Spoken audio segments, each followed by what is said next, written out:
November 3rd, 1944, 10:47 in the morning, outside the village of Freihaldenhoven, Germany.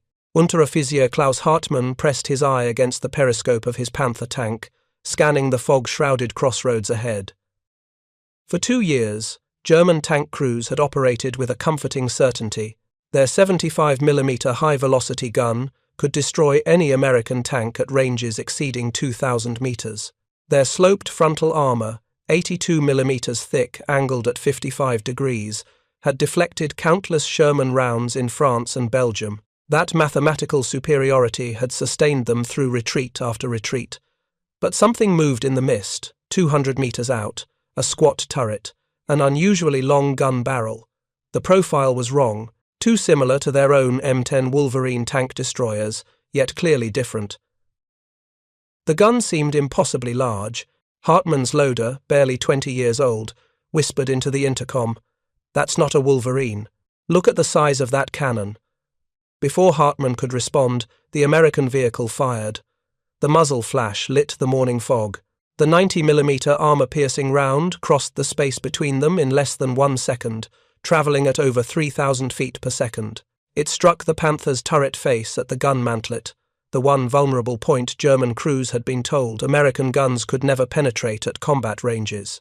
The tungsten carbide core of the 30E16 HVAP round punched through 100mm of cast steel as if it were aluminum foil. The explosion inside the turret killed Hartmann's gunner instantly. Ammunition stored beneath the gun breech detonated in a secondary blast. The Panther's turret lifted 3 inches from the hull ring before settling at an angle. Through the chaos, Hartmann's last conscious thought was impossible to comprehend. American tank destroyers weren't supposed to have 90mm guns. Intelligence had said nothing about this. In exactly 4 minutes, when a follow-up American patrol reached the destroyed Panther, they would find crew survival documents and tactical maps. Among them, a recognition manual showing American tank destroyers armed with 3-inch guns, maximum. The manual, printed in August 1944, was already obsolete. The Americans had deployed something that would fundamentally alter the psychological calculus of armored warfare in Europe's final months. The story of how German tank crews came to fear the M36 Jackson and how American tungsten carbide ammunition transformed a vehicle initially dismissed by German intelligence reveals a profound truth about warfare. Technological surprise matters not just in combat results, but in the destruction of the enemy's fundamental assumptions about their own superiority. If you're enjoying this deep dive into the story, hit the subscribe button and let us know in the comments from where in the world you are watching from today. The morning of November 3rd was not an isolated incident. 40 kilometers to the northwest, near the village of Gehlenkirchen, another German Panther commander was experiencing his own moment of terrible revelation. Obergefreiter Werner Kessler commanded a Panther OSFG of Panzer Brigade 111. His tank, factory new with less than 30 operational hours on its transmission, represented the peak of German tank design in late 1944. The 80mm glacis plate sloped at 55 degrees, the improved 120mm gun mantlet on the G variant, the upgraded final drive that had plagued earlier Panthers.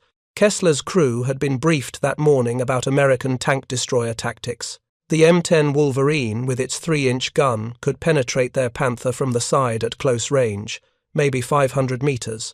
The fast M18 Hellcat used the same gun but with greater mobility. Standard doctrine called for engaging these threats at maximum range, using the Panther's superior gun and optics to destroy them before they could maneuver for flank shots.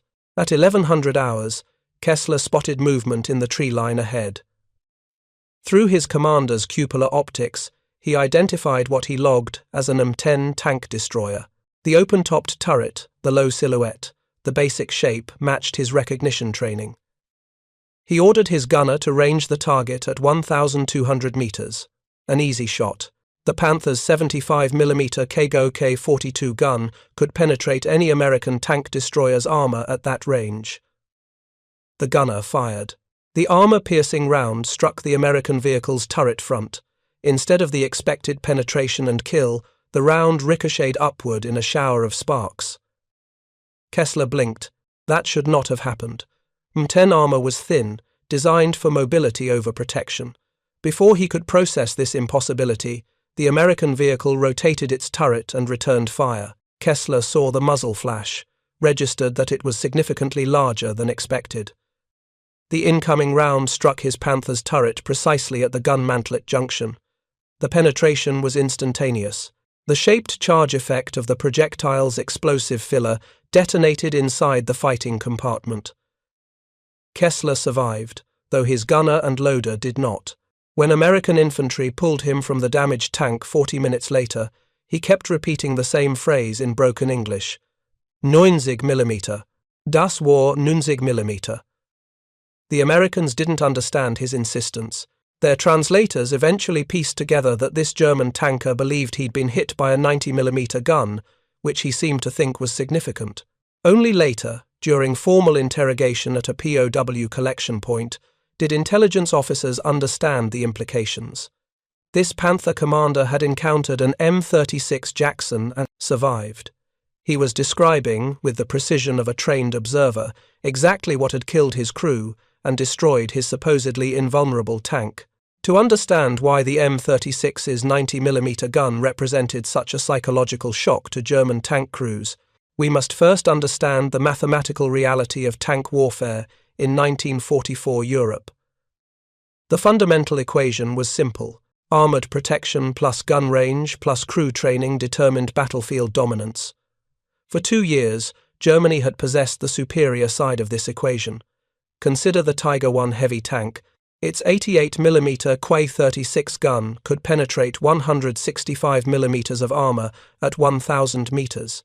The Tiger's own frontal armour measured 100mm on the hull and 120mm on the turret, essentially immune to American 75mm Sherman guns at any practical combat range.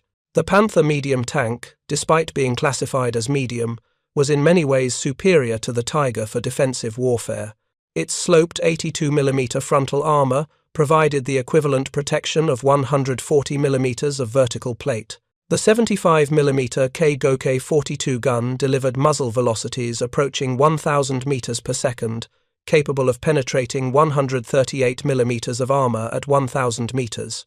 Against these machines, American tank crews in Normandy had fought with M4 Shermans armed with 75mm M3 guns.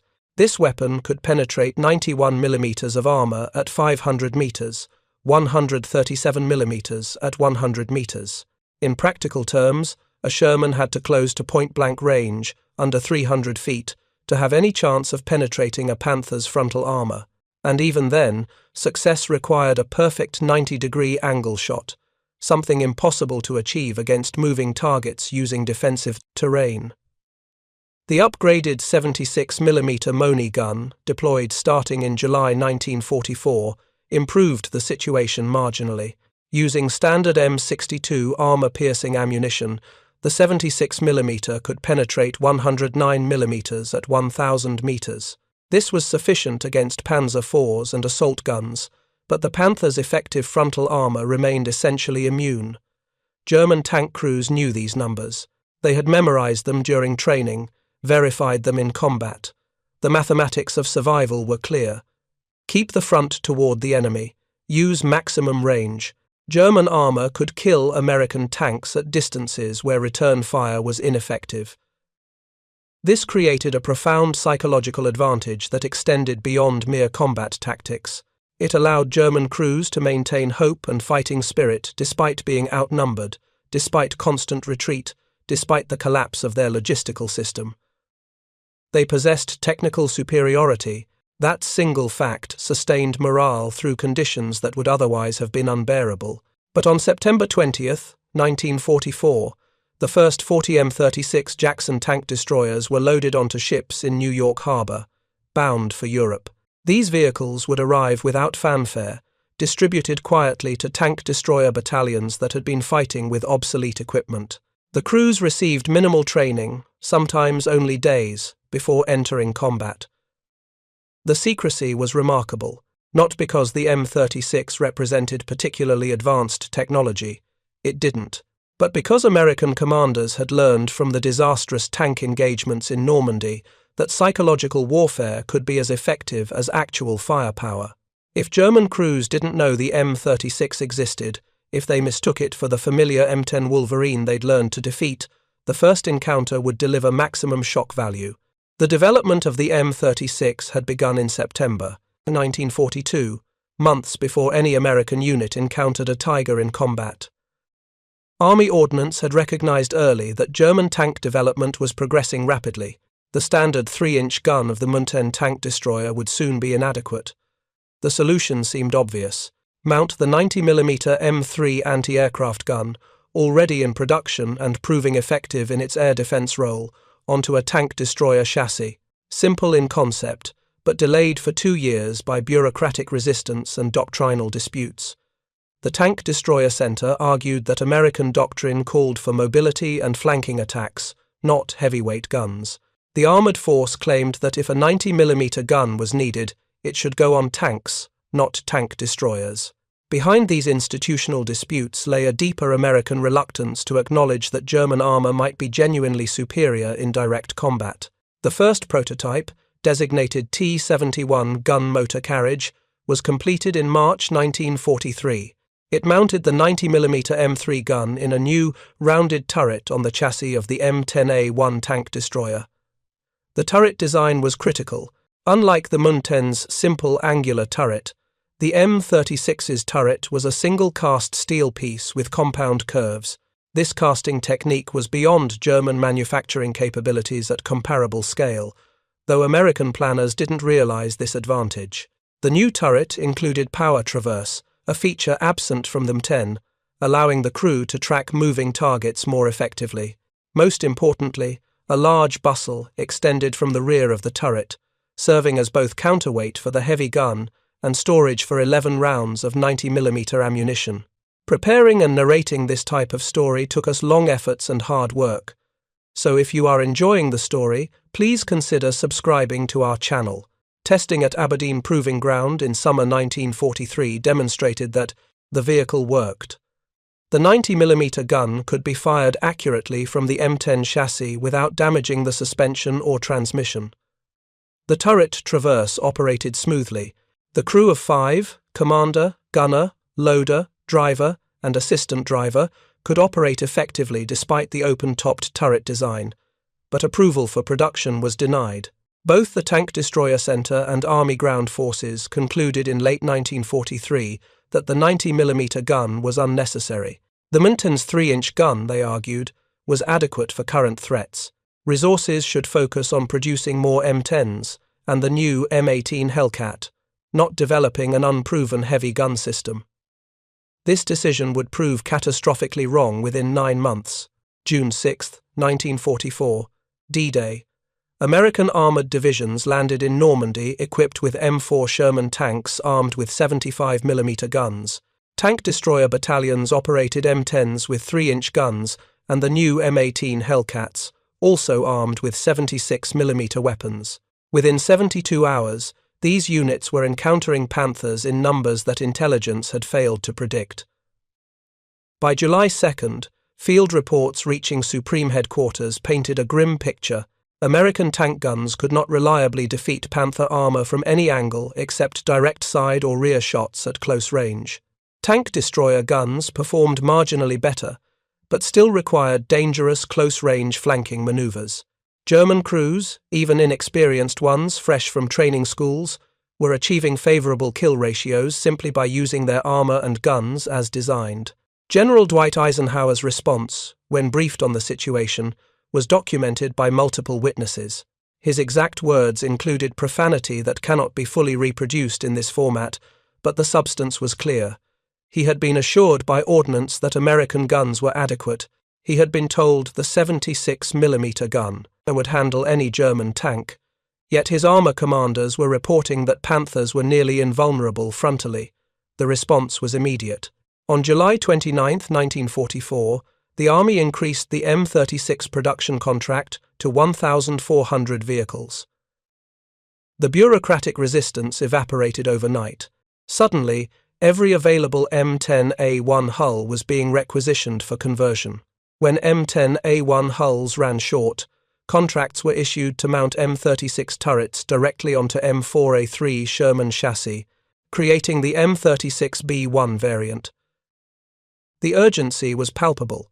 Fisher Tank Division at Grand Blanc Arsenal, Massey Harris Company, American Locomotive Company, all received conversion contracts. Production ran 24 hours a day. Workers who had been building M10s found themselves installing the larger turrets without full understanding of why the sudden change was necessary. The first completed M36 tank destroyers began rolling off production lines in August 1944, but shipping them to Europe required additional time. Loading, Atlantic crossing, unloading at Antwerp or Cherbourg, transportation to depot areas, crew training. The first 40 M36s didn't reach frontline units until late September 1944, 3 months after D-Day. The 703rd Tank Destroyer Battalion, attached to the 3rd Armoured Division, was among the first units to receive the new vehicle. On September 30, 1944, they began the conversion from M10 to M36. Crews examined the new tank destroyer with mixed feelings. The 90mm gun was clearly more powerful. The power turret traverse was a welcome upgrade, but the open-topped turret, identical to the Munten's design, left them exposed to artillery airburst and grenades. The armour was no thicker than the Munten's, still vulnerable to German tank guns. This was not a breakthrough wonder weapon. It was simply a more powerful gun on a familiar chassis. What these crews didn't yet understand was that the gun's power would matter less than the psychological impact of its appearance. German tankers had been trained to identify American tank destroyers by their 3-inch guns. Recognition manuals showed the M10 Wolverine and M18 Hellcat with their distinctive 3-inch weapons. Intelligence briefings emphasized that these vehicles, while mobile and dangerous in flanking attacks, could be defeated by Panthers and Tigers at range. The mathematics of armor penetration had been calculated and distributed. German crews knew precisely what American tank destroyers could and couldn't do. The M36's 90mm gun destroyed those calculations, but more devastatingly, it destroyed them without warning. The 776 Tank Destroyer Battalion entered combat with their new M36s in early October 1944. The unit had been pulled from Italy, re-equipped, and rushed to France to support Third Army operations. Their first engagement came near the town of Aracourt, where German Panzer Brigade 113 was attempting to halt Patton's advance toward the German border. Lieutenant James Cooper commanded the lead M36 in Baker Company. His crew had received exactly 4 days of training on the new vehicle. They understood the basics. The 90mm gun fired several types of ammunition. The M82 armor-piercing capped round was standard, with a muzzle velocity of 2,800 feet per second. This round could penetrate 129 mm of armor at 500 yards, 122 mm at 1,000 yards, sufficient to threaten a Panther's gun mantlet or turret sides at combat ranges. But tucked in their ammunition rack were 6 rounds marked 30 E16 HVAP, high-velocity armor-piercing. The crew had been briefed that these rounds were scarce, issued in limited quantities, to be used only against heavy armor at critical moments.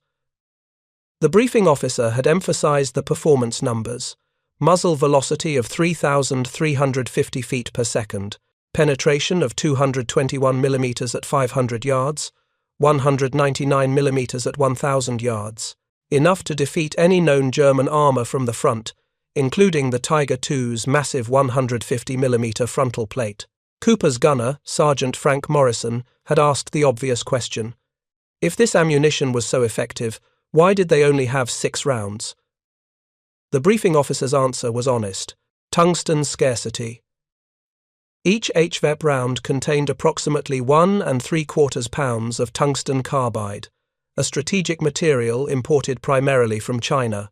American tungsten supplies had to serve multiple competing needs: machine tools for aircraft engine production, armor-piercing ammunition for multiple gun calibers, industrial processes across dozens of war industries. The 90mm HVAP program consumed hundreds of metric tons annually, and production couldn't meet demand. Germany faced even worse tungsten shortages.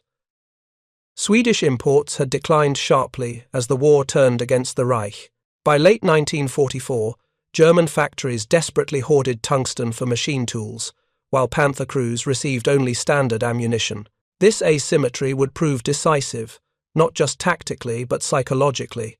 American crews had access to ammunition that could defeat German heavy armor frontally. German crews had no equivalent capability. October 12, 1944. Cooper's M36 occupied a defensive position overlooking a crossroads 3 kilometers east of Aracourt. Morning fog reduced visibility to less than 300 meters. The tactical situation was fluid. German armor was probing American positions, seeking weak points for a concentrated breakthrough. At 0730 hours, movement in the fog. Cooper identified the distinctive sound of a German tank engine, Maybach HL-230, the power plant used in Panthers. Through his periscope, the fog parted briefly. A Panther Ausf G emerged, moving at walking speed, cautious in the limited visibility. Range, approximately 250 meters. Angle, nearly perfect. The Panther's frontal armor was oriented directly toward Cooper's position. Morrison, the gunner, already had the crosshairs centered on the Panther's gun mantlet. Cooper's decision was instantaneous. Load HV. The loader chambered one of their precious tungsten-core rounds. Morrison's finger tightened on the trigger. The M36 rocked backward with recoil. The 90mm HVAP round crossed the space between the two vehicles in less than a quarter second. Impact point, precisely at the gun mantlet's junction with the turret face. The tungsten carbide core, traveling at over 1,000 meters per second, struck the 120mm cast steel mantlet. In testing at Aberdeen Proving Ground, this same ammunition type had failed to penetrate Panther glacis plates due to the extreme slope. The round would ricochet or shatter on impact against armor angled at 55 degrees. But the gun mantlet was different. Curved rather than sloped, cast rather than rolled plate, and located at the precise point where multiple armor sections joined. The tungsten penetrator punched through. The round continued into the fighting compartment, where it detonated the ready ammunition stored directly beneath the gun breech. The Panther exploded. Not a simple brewing up like Sherman crews feared for their own vehicles, but a catastrophic detonation that lifted the turret partially from the hull ring. Secondary explosions followed as main ammunition storage ignited. Within 15 seconds, the Panther was a total loss, its crew dead. Cooper logged the kill in his after-action report with clinical precision. Panther destroyed at 250 meters using 30 E16 HVAP, frontal penetration through gun mantlet, 1 round expended, but the tactical significance extended far beyond one destroyed tank. 20 meters behind the destroyed Panther, a second Panther had stopped. Its commander had witnessed the destruction. Through the fog and smoke, he couldn't clearly identify what type of American vehicle had fired. The shape suggested an M10 tank destroyer, but M10s couldn't penetrate Panther mantlets at 250 meters. The mathematics didn't work. This German commander made the logical decision. He reversed his Panther, withdrawing from an engagement with an unidentified threat that possessed unexpected capabilities. His after-action report, recovered from captured German documents after the war, described encountering an American anti-tank gun of unknown caliber that destroyed a Panther with a single frontal shot. Intelligence officers at Wehrmacht headquarters struggled to interpret such reports. American anti-tank guns shouldn't possess that capability. If you find this story engaging, please take a moment to subscribe and enable notifications. It helps us continue producing in-depth content like this. The Battle of Aracourt, fought from September 18th to 29th, 1944, became the testing ground for American tank destroyer tactics against German heavy armor. The 776 Tank Destroyer Battalion, equipped with their new M36s, engaged elements of Panzer Brigade 113 repeatedly. The German force included approximately 90 tanks and assault guns, 42 of them Panthers, fresh from German factories. On paper, this represented overwhelming firepower against American defenders. In practice, the M36s changed the tactical calculus. German Panther crews had been trained that American tank destroyers required close-range flank shots to be effective. Standard doctrine called for engaging M10s at maximum range, using superior optics and guns to destroy them before they could maneuver into threatening positions. But the M36's 90mm gun extended the engagement envelope dramatically. American tank destroyer crews could now engage Panthers from the front at ranges up to 1,500 meters. Not reliably, and preferably targeting the gun mantlet or turret sides rather than the glacis plate, but engagement was possible. More importantly, the HVAP ammunition, when available, allowed successful frontal penetrations that German crews thought impossible. The psychological impact was immediate and severe. Panther crews who had operated with confidence, knowing their frontal armor was essentially immune to American fire at normal combat ranges, now faced uncertainty. Was that an M10 they were engaging, or an M36? Could the American vehicle penetrate their armor frontally? Should they close the range to maximize their own gun's effectiveness, or maintain distance to avoid the devastating HVAP rounds? This uncertainty paralyzed decision-making. Hesitation in armored combat is fatal. The crew that fires first from a superior position almost always wins. German tankers, who had previously engaged American tank destroyers aggressively, now approached every engagement with caution. The 702nd Tank Destroyer Battalion's after-action report from operations near the Ruhr Plain in November 1944 documented this shift explicitly. German armor that would previously have pressed attacks now withdrew after initial contact. Panthers positioned defensively would abandon prepared positions rather than engage M36s at range.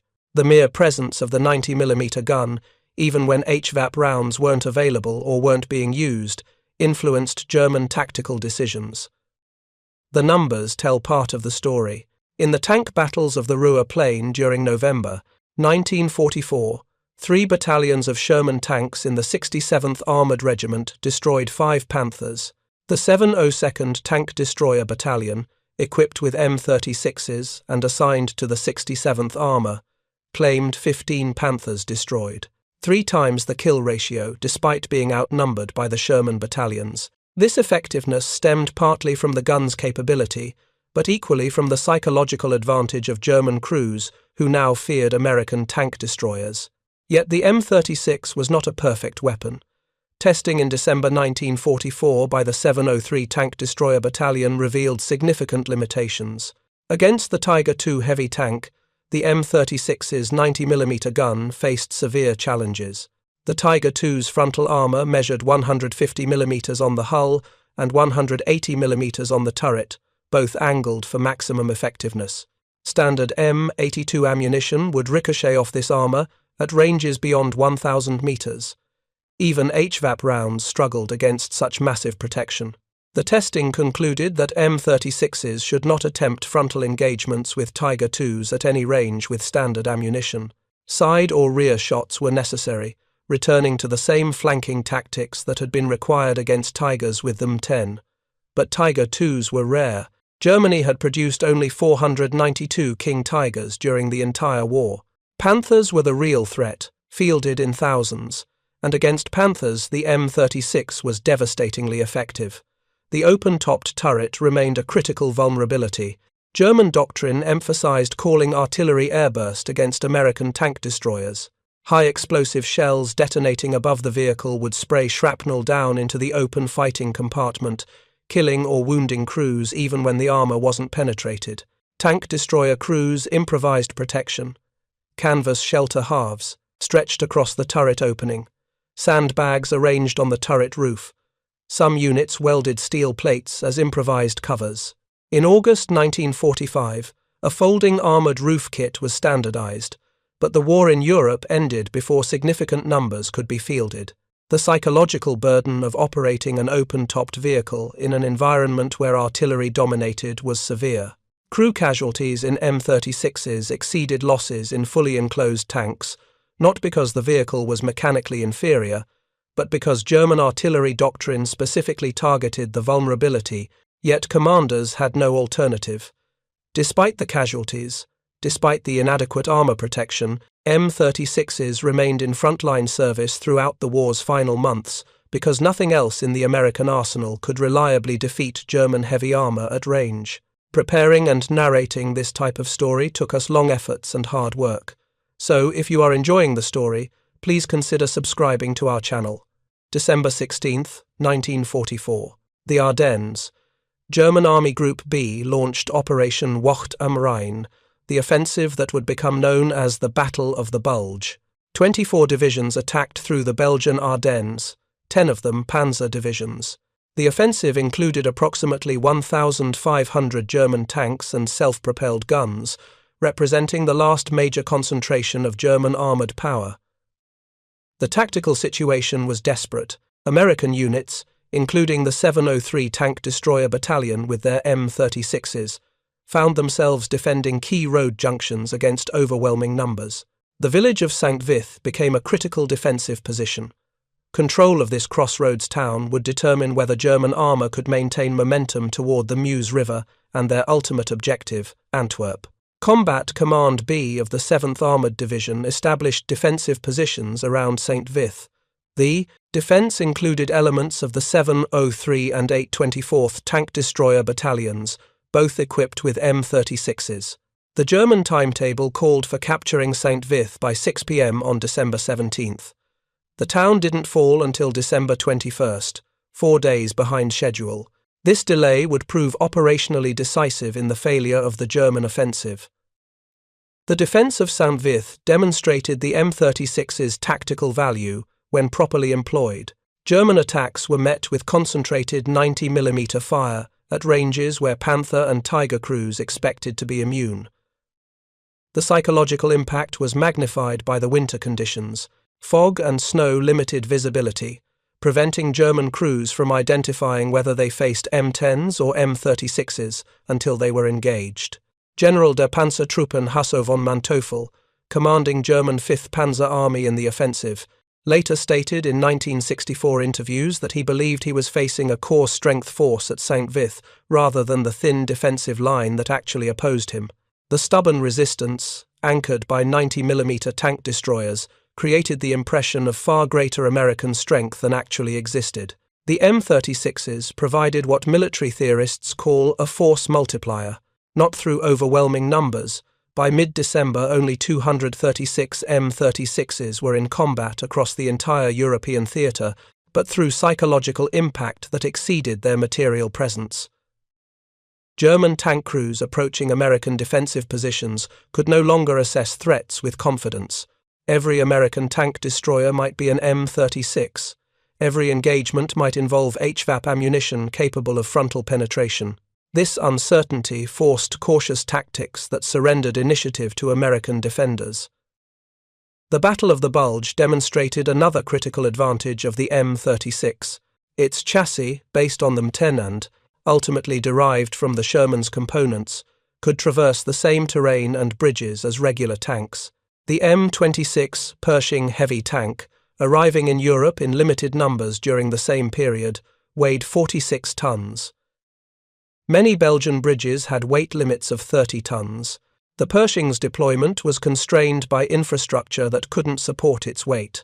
The M36, weighing approximately 29.5 tons for the standard model, 31 tons for the M36B1 variant, could reach any position where Shermans operated. This logistical advantage meant M36s could be deployed wherever heavy German armour appeared, while Pershings remained restricted to major roads and reinforced bridges.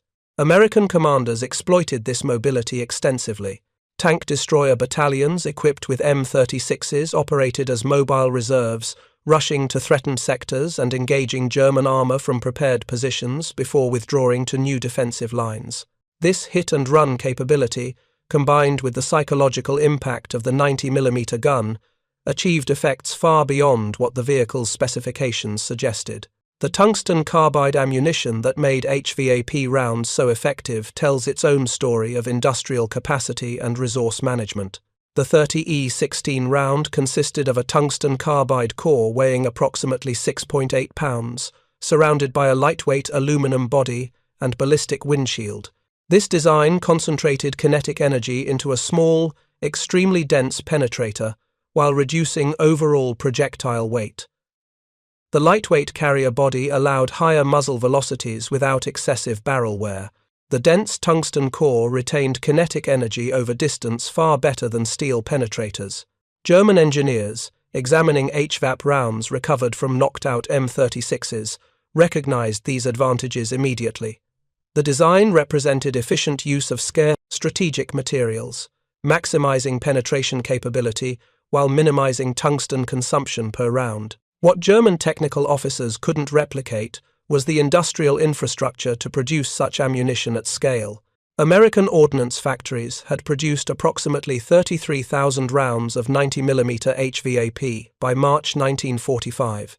This represented a significant industrial achievement but still fell far short of demand.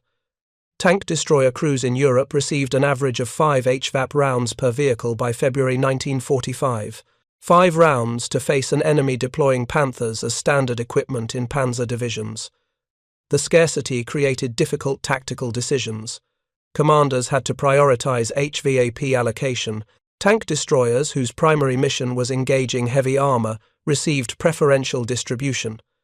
But even priority units exhausted their HVAP supplies within days of heavy combat and found resupply requests going unfulfilled.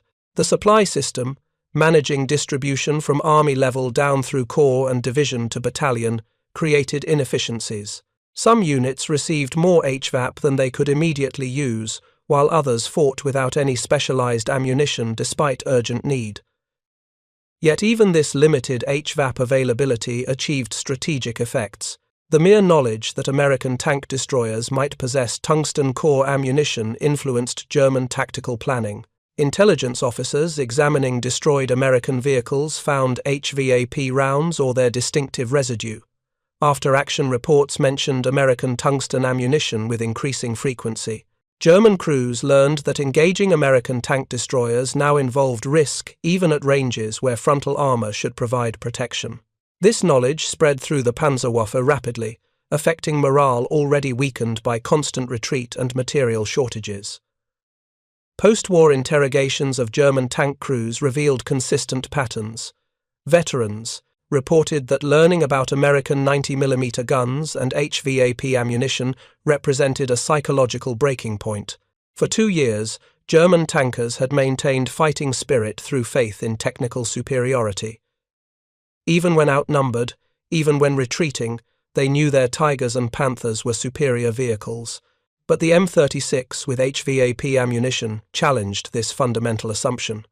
American industry had developed both the gun and the ammunition to match German capabilities. The psychological security of technical superiority, the last remaining advantage German crews possessed, had been eliminated. The production numbers tell their own story of American industrial capacity. From April 1944 through July 1945, American factories produced or converted approximately 2,324 M36 tank destroyers of all variants. The standard M36, built on the M10A1 chassis, accounted for approximately 1,413 vehicles. The M36B1 variant, mounting the 90mm turret on Sherman M4A3 chassis, added 187 units rushed through production from October to December 1944.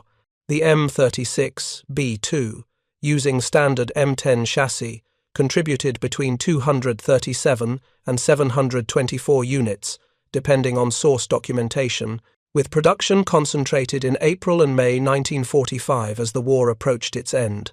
These numbers, while modest compared to Sherman production of 49,324 units, represented remarkable industrial achievement.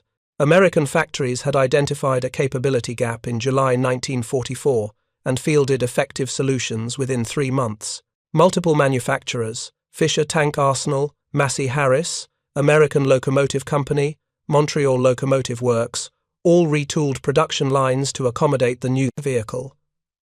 The conversion process involved installing completely new turrets with power traverse systems, upgraded recoil mechanisms for the 90mm gun, and modified ammunition storage. Yet production proceeded at rates Germany could never match given their deteriorating industrial situation by late 1944. German tank production, which had reached 3,900 Panthers in 1944, fell precipitously in early 1945. Factories were bombed, transportation networks collapsed, raw material shortages became critical. Even when Panthers were produced, fuel shortages often left them immobile. German tank units in the final months increasingly abandoned vehicles, not due to combat damage, but because no fuel existed to operate them. The contrast between American and German industrial capacity had become absolute. American factories could design, produce, and field new weapons systems in months. German industry struggled to maintain output of existing designs. The encounters between M36s and German heavy armor produced documented examples of the weapon's effectiveness. Near Freihaldenhoven in December 1944, an M36 from the 702 Tank Destroyer Battalion engaged a King Tiger at approximately 1,000 yards. The shot struck the King Tiger's turret side, not the massively armored front. The penetration destroyed the vehicle. This engagement demonstrated that while the M36 couldn't reliably defeat Tiger II frontal armor with standard ammunition, side and turret shots at combat ranges were effective. Lieutenant Alfred Rose of the 814 Tank Destroyer Battalion achieved a documented kill against a Panther at 4,600 yards, approximately 4.2 kilometers. This represented the maximum range of his telescopic sight. At such extreme distance, the shot was as much fortune as skill, but it demonstrated the 90mm gun's reach. German Panthers, attempting to engage at what they considered safe ranges, discovered that American tank destroyers could return effective fire. The longest documented M36 kill occurred when Corporal Anthony Pinto destroyed a Panther at 4,200 yards. These extreme range engagements were exceptional. Most combat occurred at under 2,000 meters, but they contributed to German uncertainty about safe engagement distances. The technical examination of destroyed M36s by German recovery units provided valuable intelligence, but also revealed capabilities that were demoralizing. The cast turret was a single piece requiring manufacturing processes Germany had never developed at such scale. The Ford GAA Vate engine produced 500 horsepower, while maintaining reliability that German engines couldn't achieve. The transmission included advanced features that seemed impossibly complex, yet functioned smoothly. German technical reports emphasized that this wasn't simply an upgunned existing design. Every component represented sophisticated engineering that German industry would have struggled to replicate even without the industrial collapse of 1945. The gun stabilization system, while not as advanced as those on the M26 Pershing, still allowed more accurate fire while moving than German tanks could achieve. The power traverse could rotate the turret 360 degrees in 15 seconds, compared to over a minute for hand-cranked German systems.